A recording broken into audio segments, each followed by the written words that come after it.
Berikut ini kita akan membicarakan mengenai konseling pastoral. Sebelumnya saya ingin memulai dengan suatu cerita dari suatu desa di India.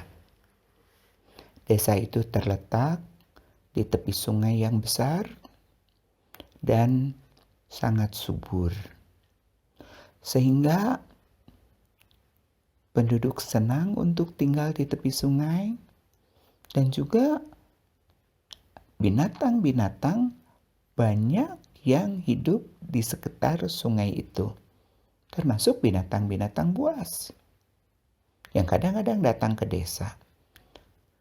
Salah satunya adalah buaya. Berkali-kali terjadi buaya itu memakan ternak atau memakan orang-orang yang tinggal di desa itu, terutama anak kecil. Sehingga orang tua selalu mengingatkan kepada anak-anak mereka bahwa mereka tidak boleh mendekati buaya. Suatu pagi, seorang anak sedang bermain di tepi sungai. Tiba-tiba dia melihat seekor buaya yang terjerat di dalam jaring. Karena penduduk menganggap buaya itu berbahaya, jadi mereka berusaha untuk memburu atau menjerat buaya-buaya itu. Pada waktu anak melihat buaya ada di dalam jaring, dan anak ini merasa aman karena buaya itu ada di dalam jaring, maka anak itu mendekat. Pada waktu anak itu mendekat, buaya itu mengamati. Anak ini kelihatannya masih polos. Maka buaya itu berkata kepada anak, lepaskan aku dari sini. Tapi anak itu ingat pesan orang tuanya. Tidak, aku tidak boleh melepaskan kamu. Karena menurut orang tuaku, kamu adalah binatang yang berbahaya. Kamu akan memakan saya kalau saya lepaskan. Lalu buaya itu mengatakan, tidak mungkin. Saya tidak akan melakukan itu kepada orang yang sudah berjasa kepada saya, yang sudah menolong saya. Tidak. Orang tuaku mengatakan bahwa kamu berbahaya, kata si anak. Melihat usahanya tidak berhasil, maka buaya itu mulai memakai cara yang lain. Lalu dia bertanya kepada anak, kamu mempunyai ibu atau tidak? Punya. Kamu sayang ibu kamu? Sayang, kata si anak. Apa yang akan kamu rasakan jika ibu kamu tidak kembali? Ibu kamu hilang. Anak itu terkejut ditanya seperti itu. Tidak, aku tidak mau kehilangan ibu aku. Aku akan sangat sedih kalau aku kehilangan ibuku. Lalu buaya itu menjawab, nah, itulah yang terjadi dengan aku. Di rumah aku mempunyai anak-anak yang masih kecil. Dan mereka menunggu aku membawa makanan buat mereka. Dan sekarang mereka kehilangan aku. Karena aku terjerat, aku tidak mungkin kembali ke rumah. Dan mereka pasti akan merasa sedih seperti kamu kalau kamu kehilangan ibu kamu. Anak itu memang polos dan mulai terpengaruh. Iya, kasihan ya anak-anak kamu kalau kamu tidak kembali. Ya, karena itu lepaskan aku supaya aku bisa kembali ke anak-anakku. Tapi anak itu ingat lagi pesan orang tuanya. Tapi kalau aku lepaskan, kamu akan memakan aku. Tidak, aku janji tidak akan memakan kamu. Anak itu ragu, dan di dalam keraguan itu buaya itu terus bicara, mengiba-iba, sehingga akhirnya anak itu terpengaruh. Dan dia mulai membuka jaring yang menjerat buaya itu. Ketika sebagian dari tubuh buaya itu mulai terlepas dari jaring, buaya itu tidak sabar. Dia langsung menggigit kaki anak itu. Tapi sebagian tubuhnya masih ada di dalam jaring, sehingga dia tidak bisa menarik anak itu ke sungai untuk memakannya. Jadi anak dengan buaya itu bertarik-tarikan, tapi buaya itu juga tidak bisa menarik terlalu jauh karena dia masih terikat dalam jaring. Anak itu menangis dan anak itu protes, mengatakan buaya itu tidak menepati janji, buaya itu berkhianat dan sebagainya.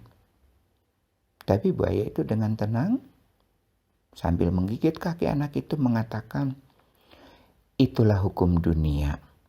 Yang kuat menguasai yang lemah. Jadi, tadi kamu kuat. Aku ada di dalam jaring. Maka kamu yang menentukan nasib aku. Tapi sesudah aku terlepas, walaupun cuma sebagian, sekarang aku lebih kuat dari kamu. Maka kamu menguasai. Aku menguasai kamu.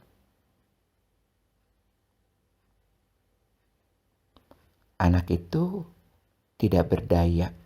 Dia menangis, dia protes, tapi buaya itu tetap menggigit kakinya walaupun tidak bisa berbuat apa-apa, hanya menggigit.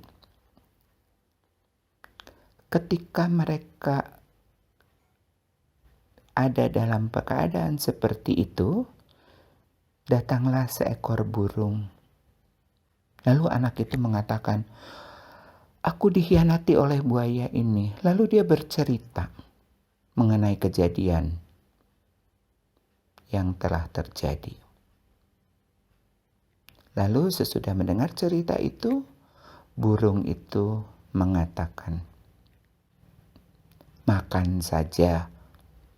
Yang dikatakan buaya itu memang benar. Yang kuat menguasai yang lemah. Itu hukum dunia. Aku sudah membuat sarang tinggi di pucuk pohon supaya sarangku aman dari binatang lain. Kemarin pada waktu aku mencari makan untuk anak-anakku yang baru saja menetas, yang masih lemah, pada waktu aku kembali, seekor ular menjalar mendekati sarang anak-anakku dan memakan semua anak-anakku, dan aku tidak berdaya menolong anak-anakku. Yang kuat menguasai yang lemah. Anak-anakku tidak bersalah, aku juga tidak pernah menyakiti orang lain, tapi ternyata harus mengalami hal seperti itu. Anak itu mulai kecil hatinya karena satu pihak itu membenarkan apa yang dikatakan buaya, tidak berpihak pada dirinya. Tidak lama kemudian, seekor keledai tua lewat. Anak meminta pembelaan keledai dengan menceritakan kejadiannya. Keledai mengatakan hal yang sama seperti burung tadi. Pada waktu aku muda, aku dipekerjakan untuk mengangkat barang, untuk menarik kereta, kadang-kadang untuk membajak. Dan kalau aku kurang cepat berjalan, aku dicambuk. Dan kadang-kadang aku juga lupa mereka beri makan. Tapi aku tetap terus harus bekerja. Dan sekarang aku udah tua. Dan mereka membiarkan aku. Dan tidak lagi memberi aku makan. Aku tinggal menunggu. Apakah aku akan mati kelaparan atau aku mati dimakan binatang buas? Jadi, apa yang dikatakan buaya benar? Hukum dunia yang kuat menguasai yang lemah. Jadi, buaya tidak bersalah, kata keledai itu. Jadi, keledai mengatakan, dia sudah berkorban, dia sudah bekerja keras, tapi dia tidak mendapatkan penghargaan yang layak. Anak makin kecil hatinya karena dua pihak membenarkan buaya dan tidak berpihak kepadanya. Tidak lama kemudian datang seekor kelinci. Dan anak kembali bercerita hal yang sama. Lalu kelinci itu mengatakan, "Oke, kamu boleh memakan anak ini, tapi sekarang aku ingin mendengar cerita dari kamu, buaya." Karena buaya sedang menggigit kaki anak itu, dia tidak bisa berbicara dengan jelas. Maka kata kelinci, "Aku tidak mengerti apa yang kamu katakan." Lalu buaya mengatakan, "Kalau aku lepas, nanti anak ini akan lari. Tapi kalau kamu tidak menjelaskan, kamu tidak boleh memakan anak ini." Lalu kelinci itu menanyakan kepada anak, "Apakah kamu akan lari kalau dilepaskan oleh buaya?" Lalu kelinci itu memberi isyarat kepada anak, dan anak itu mengatakan, "Tidak, aku tidak akan lari." Lalu, "Tadi kamu berjanji tidak akan menggigit, kamu menggigit. Ya, jadi kamu sekarang harus percaya kepada anak ini." Buaya ragu-ragu, tapi karena kelinci mengatakan tidak boleh dan memang tidak bisa juga, maka buaya itu akhirnya melepaskan kaki anak. Dan begitu kaki anak itu terlepas dari mulut buaya, kelinci itu berkata, "Lari!" Dan anak itu lari menjauh dari buaya. Buaya marah, mengamuk, tapi sebagian tubuhnya masih ada di dalam jerat. Jadi dia tidak bisa kemana-mana. Sesudah itu, anak pulang ke rumah dimarahi oleh orang tuanya, dan penduduk desa datang ke tepi sungai dengan semua peralatan untuk menangkap buaya dan membunuh buaya itu dan membawa ke desa untuk dimakan dagingnya. Sesudah diobati, anak itu kembali bermain di tepi sungai. Kali ini dia bermain bersama anjingnya. Dia lemparkan bola, ditangkap anjingnya, dibawa kembali kepada anak itu berulang-ulang. Suatu saat, anak itu melemparkan bola agak jauh dan masuk ke semak belukar.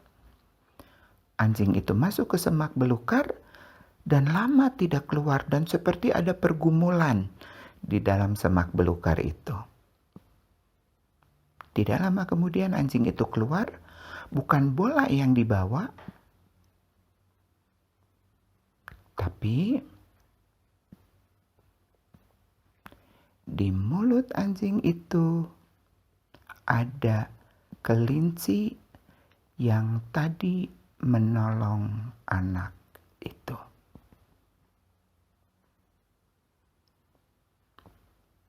Anak itu sangat terkejut. Dia sangat sedih, dia sangat menyesal karena kelinci yang menolong dia ternyata mati di mulut anjing kesayangan dia. Pada waktu itu anak sampai pada kesimpulan, kenapa hal itu harus terjadi? Kenapa kelinci yang baik harus mati, dan matinya di tangan atau di mulut anjing kesayangan dia? Rasanya itu tidak adil. Nah, pertanyaan-pertanyaan seperti itu sering muncul dalam hidup kita. Mengapa orang yang baik hidupnya menderita? Kenapa orang yang hidupnya kacau, tapi ternyata mereka senang? Kenapa seorang yang hidup baik, hidup sehat, dan sebagainya ternyata meninggal? Padahal dia dibutuhkan oleh masyarakat, dia mempunyai tanggung jawab terhadap keluarganya. Tapi kenapa dia harus meninggal? Padahal dia hidup dengan baik. Sementara orang yang hidupnya kacau, umurnya panjang, padahal dia menyusahkan orang lain, itu seringkali pertanyaan yang mengganggu pikiran kita. Dan keadaan itu sulit untuk dijelaskan hanya berdasarkan logika.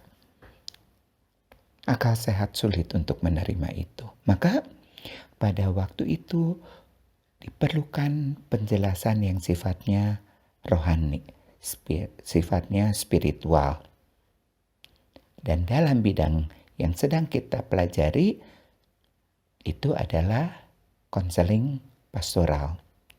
Ya, usaha untuk menjelaskan masalah-masalah seperti itu. Konseling pastoral menjadi penting sehubungan dengan tantangan zaman dewasa ini. Tantangan yang pertama adalah pandangan yang ekstrim mengenai keduniawian dan kerohanian. Ada pandangan ekstrim yang mengatakan bahwa dengan ilmu pengetahuan dan teknologi, apapun juga sekarang bisa dibuat, bisa diciptakan. Dulu kelahiran, kematian itu seringkali merupakan urusan kerohanian, urusan takdir. Sekarang kalau seorang ibu tidak mempunyai anak sesudah bertahun-tahun menikah, kalau dulu orang akan berdoa, berpuasa, atau melakukan doa-doa khusus, sekarang akan pergi ke ginekolog dan di ginekolog akan mengatakan, ya,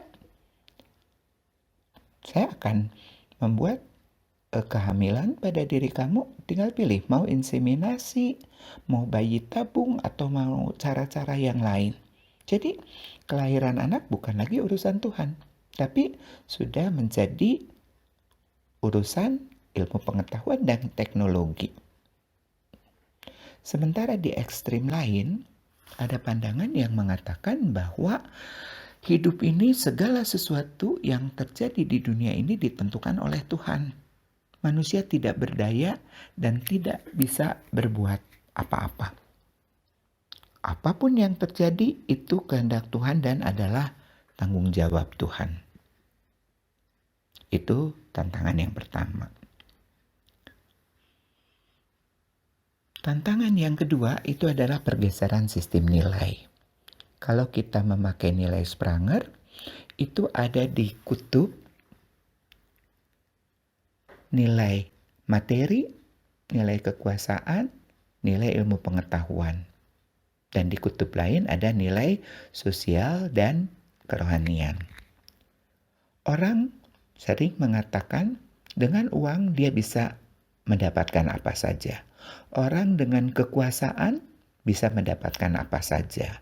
Tadi kita sudah singgung, dengan ilmu pengetahuan dan teknologi, orang bisa mendapatkan, membuat, menciptakan apa saja. Sementara menurut pandangan, sistem nilai yang sosial dan rohani mengatakan bahwa manusia tidak bisa berbuat apa-apa tanpa bantuan sesama dan tanpa bantuan Tuhan. Maka dengan begitu dia tidak bisa berbuat apa-apa tanpa seizin Tuhan. Nah, itu dua pandangan ekstrim seperti yang pertama sudah kita bahas. Dan pastoral counseling berusaha menjembatani kedua pandangan ekstrim itu. Tantangan yang ketiga adalah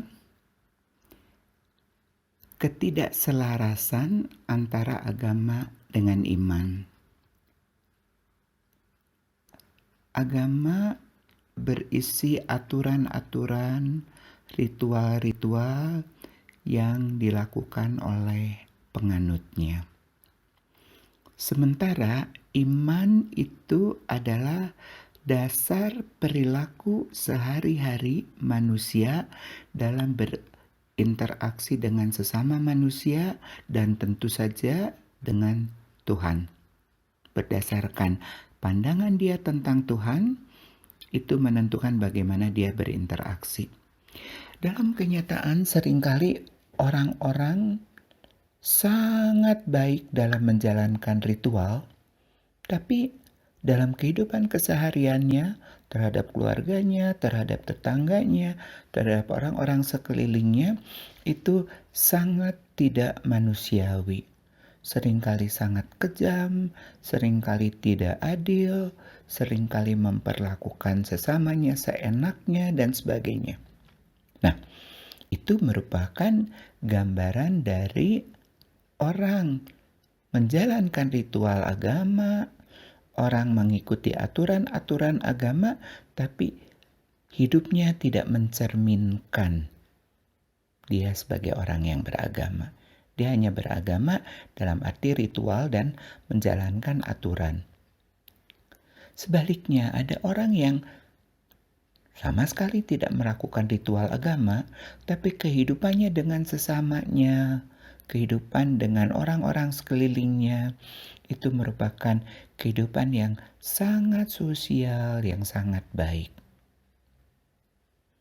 Di Belanda, itu orang-orang sebagian besar sekarang mengaku dirinya ateis. Dan mereka mengajukan kritik kepada orang-orang yang beragama yang sudah tinggal sangat sedikit dengan mengatakan, ya kamu beragama dan kamu sombong, kamu merasa diri paling benar, kamu merasa orang lain itu lebih rendah, kamu meremehkan, sementara kamu tidak berbuat apa-apa untuk masyarakat. Sementara orang-orang ateis itu, yang mengaku ateis itu, banyak berbuat sosial, banyak menolong sesama, bahkan banyak kali berkorban untuk orang-orang di sekelilingnya. Itu ekstrim lain dari ketidakrelevanan antara iman dengan agama. Jadi beragama tidak menjamin orang itu beriman.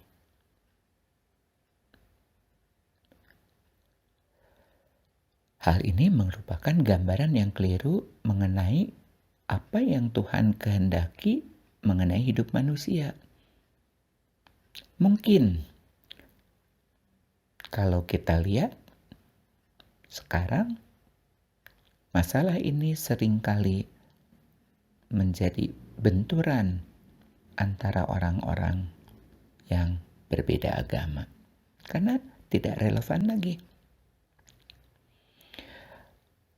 Tantangan keempat adalah pelayanan keagamaan melalui lembaga-lembaga keagamaan itu apakah memenuhi kebutuhan manusia yang mendasar.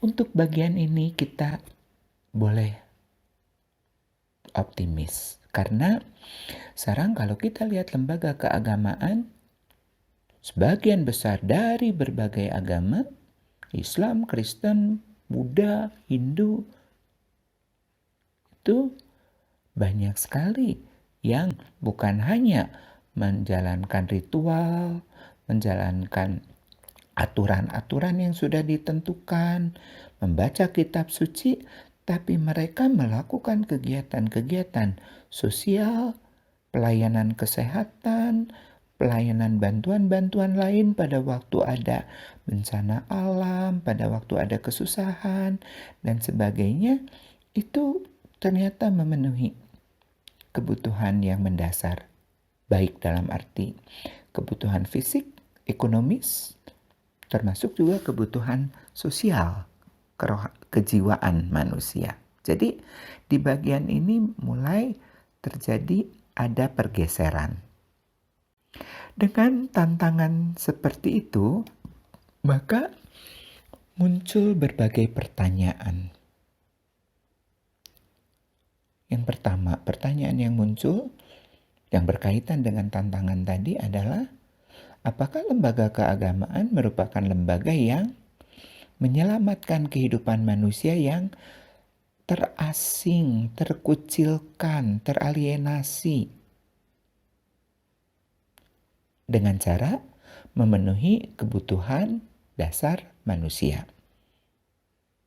Apakah agama membantu orang-orang yang kurang mampu, orang-orang miskin,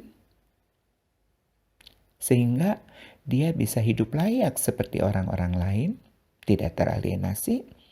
Atau orang-orang yang dianggap bersalah, berdosa, dianggap tidak hidup secara layak, sehingga diasingkan dan dijauhi oleh orang-orang sekelilingnya?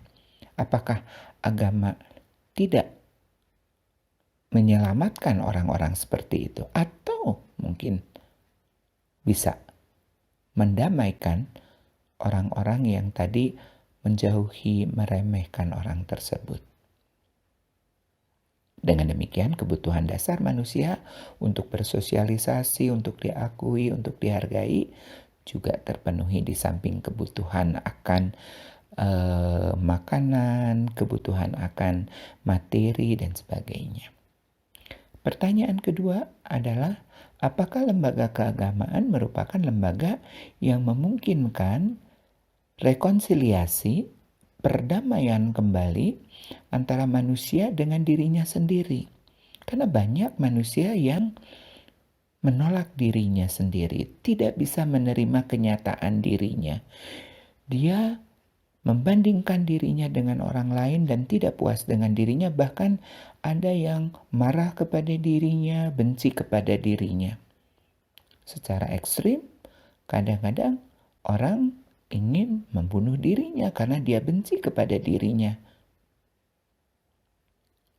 Apakah lembaga keagamaan juga memungkinkan perdamaian dengan sesama manusia, terutama manusia-manusia yang berbeda golongan, yang berbeda suku, yang berbeda agama?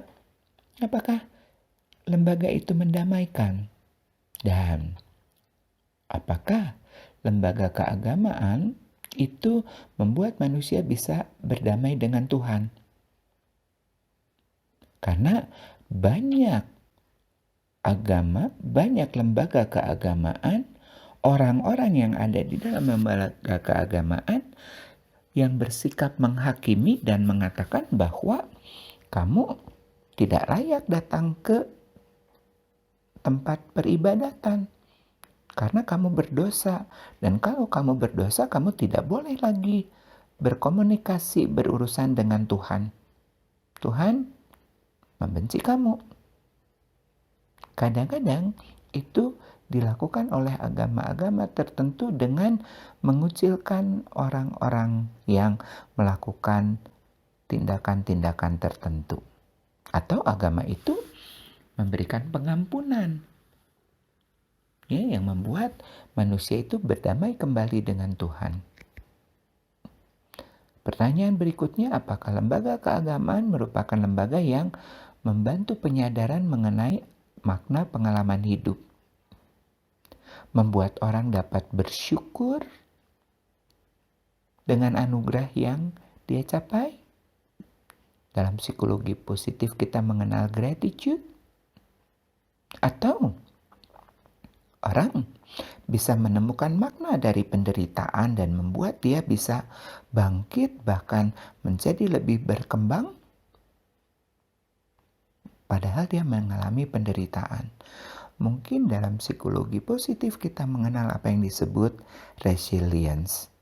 Apakah lembaga keagamaan membantu orang untuk menyadari, bersyukur dengan anugerah, dan juga mempunyai kekuatan untuk melewati untuk mengatasi, untuk menjadi lebih berkembang sebagai akibat dari penderitaan. Pertanyaan yang terakhir yang muncul adalah, apakah lembaga keagamaan berperan dalam pengembangan diri manusia seutuhnya? Nah, mengenai ini kita akan membicarakan lebih jauh nanti. Ya, jadi pengertian seutuhnya itu apa akan dibicarakan sesudah ini secara lebih rinci. Masalah yang merupakan garapan konseling pastoral adalah orang-orang yang mengalami kesulitan untuk menerima kenyataan yang tidak sesuai dengan keinginan, terutama kalau dia merasa secara logis seharusnya dia mendapatkan apa yang dia inginkan. Dia sudah melakukan semua aturan yang berlaku di masyarakat, di dalam agama. Dia sudah hidup dengan baik, ya, sudah menolong sesama. Tapi apa yang dia inginkan tidak dikabulkan. Lalu dia bertanya-tanya, apakah Tuhan ada? Apakah Tuhan adil? Dengan apa yang sudah dilakukan, dia tidak mendapatkan keinginan dia. Dengan demikian, maka karena dia sulit menerima kenyataan, maka dia juga mengalami kesulitan untuk menjalani hidup, menanggapi kenyataan, menjalani kenyataan tersebut secara efektif. Itu yang membuat orang seringkali mengatakan percuma berbuat baik. Karena berbuat baik pun tidak ada hasilnya, keinginannya tidak tercapai. Itu seringkali merupakan orang-orang yang perlu bantuan konseling pastoral. Masalah yang berikutnya adalah kejadian yang sulit diterima oleh akal sehat atau penjelasan ilmiah. Misalnya, kematian yang mendadak, yang tidak terjelaskan. Sementara orang yang meninggal itu adalah orang yang sehat, sangat menjaga kesehatan, sangat baik di dalam kehidupan sosial, sehingga pada waktu dia meninggal banyak orang kehilangan. Dia juga mempunyai tanggung jawab kepada keluarga, sehingga pada waktu dia meninggal, keluarga juga sangat kehilangan orang yang selama ini menjadi tulang punggung dari keluarga. Lalu orang bertanya, kenapa orang sebaik dia harus meninggal? Kenapa bukan orang yang jahat yang meninggal? Atau sebaliknya, kalau dia masih usia muda, seringkali orang yang usia lanjut bertanya, kenapa bukan saya saja yang meninggal? Dia masih muda dan masa depannya masih cerah, sementara saya sudah cukup hidup dan saya tidak banyak lagi berguna, kenapa bukan saya yang meninggal? Nah, itu kejadian seperti itu sulit untuk dijelaskan oleh akal sehat atau ilmiah. Kesulitan untuk menyesuaikan diri dengan situasi lingkungan. Seringkali orang tidak merasa sesuai dengan lingkungan keluarganya. Tidak sesuai dengan lingkungan sosial tempat dia hidup. Mungkin tidak sesuai dengan lingkungan kerjanya. Sementara dia tidak bisa melepaskan diri dari lingkungan itu dan harus ada di lingkungan itu. Dalam kehidupan, manusia tidak bisa menyangkal hubungan anak dengan orang tua. Tapi dalam kenyataannya, seringkali ada orang tua yang menyangkal keberadaan anaknya, merasa ingin menolak keberadaan anaknya di dalam hidup dia. Demikian pula dalam lingkungan sosial, orang sering bertanya, kenapa aku harus hidup di lingkungan yang seperti ini? Aku inginnya hidup di lingkungan yang lain, tapi kenyataan tidak memungkinkan. Demikian pula pekerjaan. Dia ingin pekerjaan yang lebih baik, tapi kenyataannya dia harus hidup dengan lingkungan yang seperti itu. Nah, sekarang kita bicarakan mengenai konsep dasar dari konseling pastoral yang tidak bisa dilepaskan dari pelayanan pastoral. Tujuannya adalah memberdayakan individu, memanfaatkan kemampuan penyembuhan dan pengembangan yang ada di dalam diri individu supaya dia bisa mengembangkan diri, mengembangkan relasi dengan sesama manusia dan dengan Tuhan. Jadi, dalam hal ini manusia itu mempunyai aspek individual dengan diri, mempunyai aspek sosial dengan sesama, dan mempunyai aspek spiritual dalam berelasi dengan Tuhan. Dia berkembang kalau dalam ketiga bidang itu dia bisa mengembangkan dirinya, mengembangkan relasinya dengan sesama dengan Tuhan. Dan untuk bisa membantu mengembangkan orang-orang dalam ketiga bidang itu, maka diperlukan berbagai bidang ilmu yang perlu digabung secara integral. Ilmu yang diperlukan untuk itu adalah ilmu psikologi, ilmu sosial, hukum, ekonomi, dan ilmu-ilmu lain, juga dengan filsafat, terutama filsafat moral, tapi tidak lepas juga dari filsafat manusia, filsafat logika, dan sebagainya. Tapi yang terutama sesuai dengan istilah pastoral, dalam bidang psikologi perlu ditambah dengan teologi atau spiritualitas yang menyangkut ilmu keagamaan. Dan mungkin perlu ditambah juga dengan kebijaksanaan lokal. Jadi, konseling pastoral merupakan salah satu dimensi, salah satu bentuk pelayanan pastoral yang menggunakan berbagai metode untuk proses penyembuhan dalam membantu individu yang mengalami masalah dan krisis. Mungkin kita ingat di dalam pembicaraan tentang skill comforting dan supporting, kita membedakan krisis dan stres. Di sini krisisnya adalah krisis karena perasaan berdosa. Krisis karena dia melakukan sesuatu yang dianggap tidak terampuni, yang membuat relasi dengan sesama dan dengan Tuhan sangat terganggu. Sehingga pastoral counseling bertujuan untuk memperbaiki, bersifat reparatif, memperbaiki keadaan yang terhambat oleh krisis perasaan berdosa tersebut. Ya. Yang menghambat perkembangan dirinya sehingga dia tidak bisa berbuat apa-apa karena dia terbebani oleh perasaan berdosa. Yang kadang-kadang itu diungkapkan oleh lembaga keagamaan mengenai dosa orang itu. Konseling pastoral bertujuan untuk mengatasi krisis dan pada umumnya bersifat jangka pendek.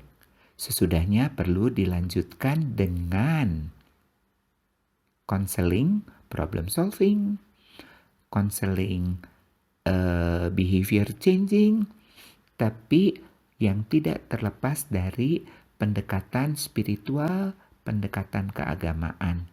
Ya. Sesudah ini kita akan lanjutkan dengan apa yang tadi sudah diungkap tapi belum dijelaskan, yaitu mengenai keutuhan.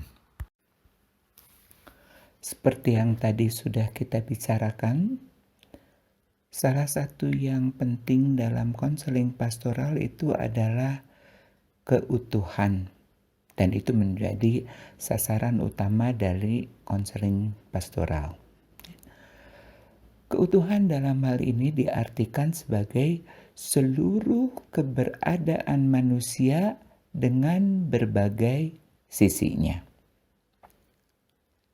Secara sederhana, manusia terdiri dari tubuh, jiwa, dan roh. Tubuh itu merupakan semua ciri-ciri fisik jasmani dari manusia. Panca indera, otak, otot, tulang belulang itu merupakan salah satu aspek dari keberadaan manusia. Yang kedua adalah jiwa. Jiwa itu kemampuan berpikir, kemampuan berperasaan, motivasi, lalu nilai-nilai dan sebagainya yang ada di dalam diri manusia, itu yang dimaksud dengan jiwa. Sedangkan roh itu merupakan bidang yang selama ini dalam pelajaran psikologi jarang kita bahas secara praktis, secara mendalam, yang berbicara tentang relasi manusia dengan Tuhan. Jadi, keberadaan manusia, aspek dari diri manusia yang membicarakan bagaimana manusia berelasi dengan Tuhan. Nah, itu keutuhan yang pertama. Keutuhan yang kedua itu tadi dalam arti keutuhan diri manusia. Manusia dengan dirinya yang terdiri dari tubuh, jiwa, dan roh tadi mempunyai kelebihan dan mempunyai kekurangan, mempunyai kemampuan dan mempunyai keterbatasan. Seorang manusia baru disebut utuh kalau dia mempunyai keduanya. Dan dalam kenyataannya tidak mungkin manusia hanya mempunyai kelebihan-kelebihan saja dan tidak punya kekurangan, atau tidak mungkin juga dia hanya punya kekurangan saja dan tidak punya kelebihan. Manusia yang utuh terdiri dari kelebihan dan kekurangan. Itu tadi ditinjau dari segi diri. Tapi keberadaan manusia tidak pernah bisa lepas dari konteks kehidupannya. Tidak pernah bisa lepas dari lingkungan hidupnya. Yang terdiri dari lingkungan fisik, bangunan, lalu bumi, udara, dan sebagainya. Itu lingkungan fisik. Lalu ada lingkungan alam yang menyangkut tumbuhan, hewan, atau makhluk hidup lainnya yang ada di dalam dunia ini.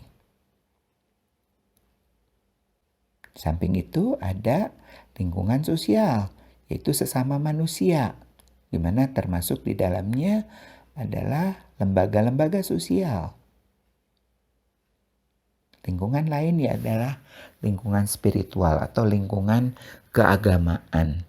Lingkungan yang bersangkut paut dengan hal-hal yang bersifat rohani, termasuk juga kelembagaan yang bersifat rohani. Mengenai lingkungan fisik ini juga merupakan sesuatu yang utuh kalau lingkungan itu mempunyai peluang untuk manusia berkembang, tapi juga ada hal-hal yang menghambat manusia untuk berkembang. Dan itu semua ada di lingkungan. Lingkungan baru disebut utuh kalau lingkungan itu kita kenali, kita temukan peluang-peluang dan hambatan-hambatan yang bisa berpengaruh terhadap pengembangan diri manusia seutuhnya. Jadi, keutuhan itu menyangkut diri dan lingkungan, dan dalam diri ada kelebihan dan kekurangan dari diri, dan di dalam lingkungan ada peluang dan hambatan yang menunjang atau menghambat pengembangan diri manusia. Nah, pengembangan diri manusia seutuhnya itu berarti mewujudkan semua potensi yang ada di dalam hidup manusia baik di dalam diri maupun yang ada di lingkungannya untuk terwujud menjadi kenyataan sesuai dengan kehendak Sang Pencipta. Ini sasaran utama dari pastoral counseling, ya. Jadi mengembangkan diri manusia sesuai dengan kehendak Sang Pencipta. Yang jadi pertanyaan adalah, apa yang menjadi kehendak Sang Pencipta? Sesuai dengan psikologi positif, tujuan hidup manusia adalah untuk mencapai kebahagiaan. Ya.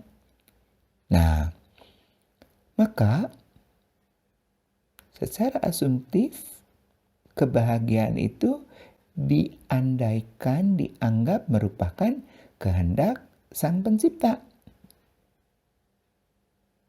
Bahwa apa yang dikehendaki Sang Pencipta adalah kebahagiaan bagi ciptaannya dalam arti utuh. Ya, dalam arti utuh tadi kembali lagi.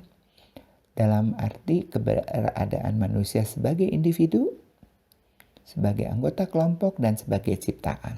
Jadi, kebahagiaannya sebagai individu artinya terpenuhinya semua kebutuhan, harapan, keinginan sebagai individu.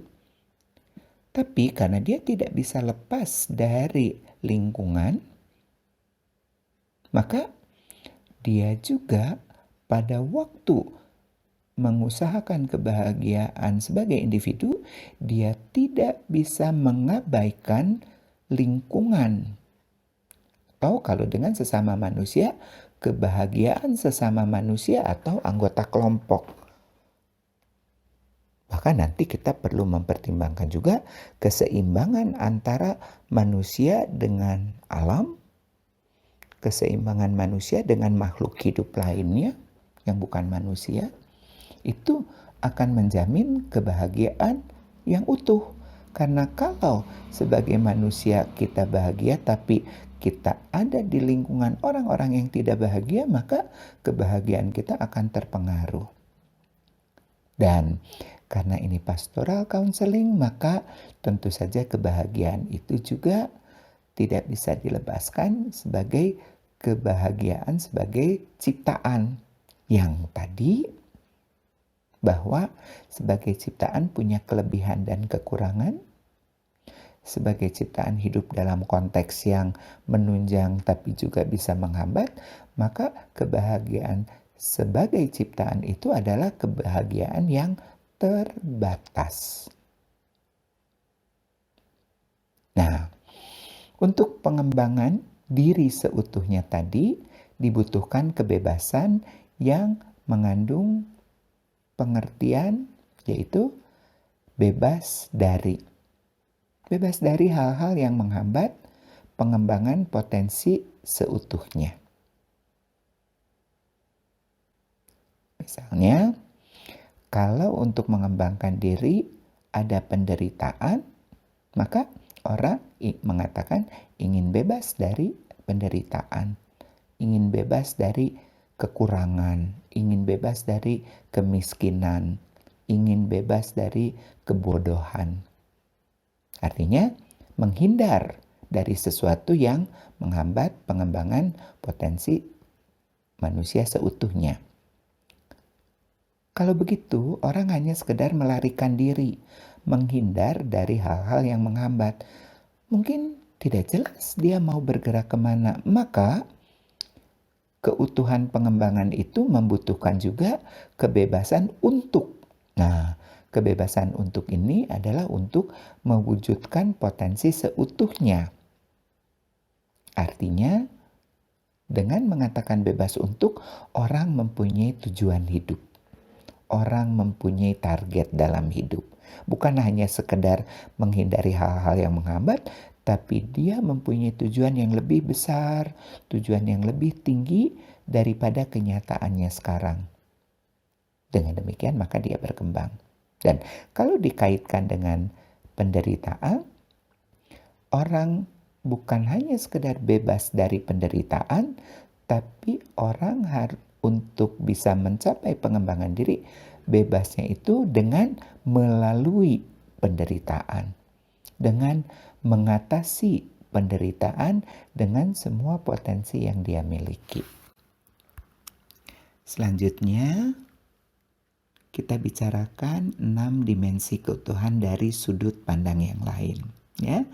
Jadi tadi sudah disebut dan ini kelihatannya kurang lebih akan melengkapi yang tadi, ya. Jadi 6 dimensi keutuhan itu adalah dimensi tubuh, dimensi jiwa yang ada di dalam diri, dimensi relasi dengan sesama, dimensi relasi dengan alam, dimensi relasi dengan lembaga, itu yang bersangkut paut dengan lingkungan hidup manusia. Dan yang terakhir, dimensi relasi dengan Tuhan yang membicarakan tentang kehidupan spiritual atau kehidupan roh. Ya, jadi dalam pastoral counseling kita bukan hanya membicarakan sesuatu yang sifatnya rohani, tapi kita juga tetap membicarakan dimensi diri manusia, tubuh dan jiwa, dimensi lingkungan hidup manusia yang terdiri dari sesama manusia, alam, dan lembaga-lembaga yang ada. Jadi itu bidang garapan dari pastoral counseling.